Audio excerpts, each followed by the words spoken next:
Ofisi ya Ssaababalizi w'ebitabo bya gavumenti leero lwefulumiza alipoota ey'omwaka oguwedde mwe yatunulira ebitongole bya gavumenti ebyenjawulo naye n'ekizuula nti enteekateeka ya gavumenti ey'okugoba abantu mu bwavu emanyiddwa nga Parish Development Model bwe yajjulamu emivuyo n'evvulugu wano na wali ng'ate yagendera kugoba bwavu mu bantu.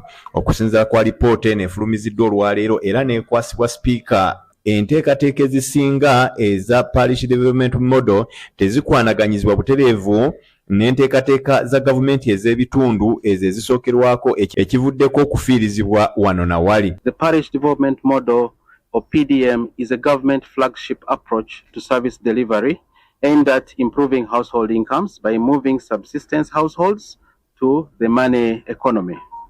I noted that the entire budget of the PDM was disbursed by government to the planned circles in accordance with the guidelines that were provided.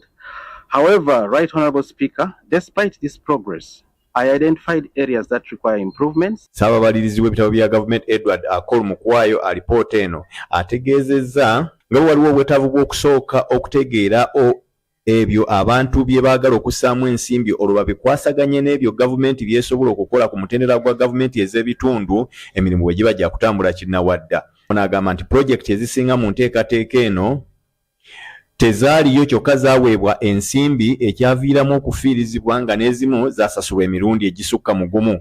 Local government budgets and work plans, delays in disbursements of funds to households, cases of ineligible projects implemented, and that some of the projects were non-existent, although funded.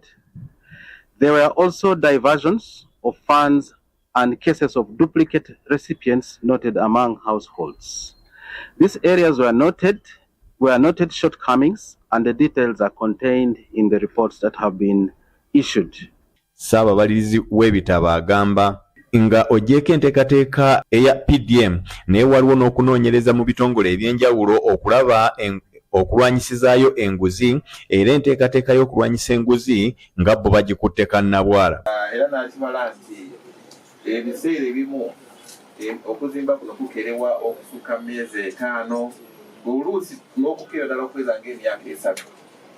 Ekiva mu kino ebibeera biruubirirwa ebizimbe bino okukolerwamu ng'amasomero ng'amalwaliro biba tebituukiddwako abantu batafuna bulungi saabizi za gavumenti batafuna bulungi nnyo nkola ya gavumenti entuufu gye baba beetaaga.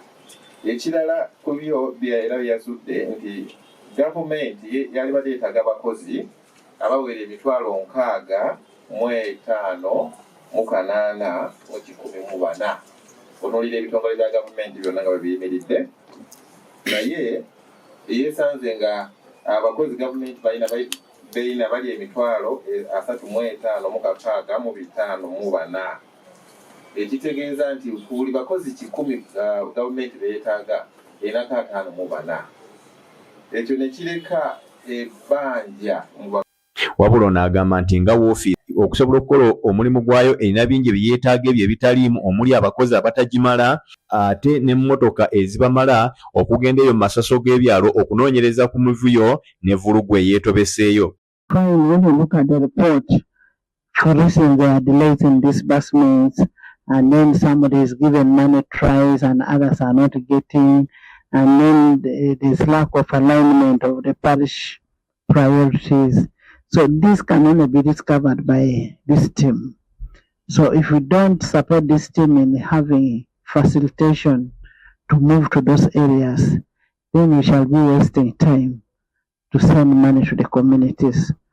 So, Honorable Minister, I would request, as you go back, you discuss the issues. Ye Speaker Anita Among mu kufuna alipoota eno asabye gavumenti okukola ekisoboka okuvujjirira ofiisi ya Ssaababalizi w'ebitabo bya gavumenti esobole okukola omulimu gwayo obulungi ate n'asaba n'abantu ssekinnoomu okubakwatirako.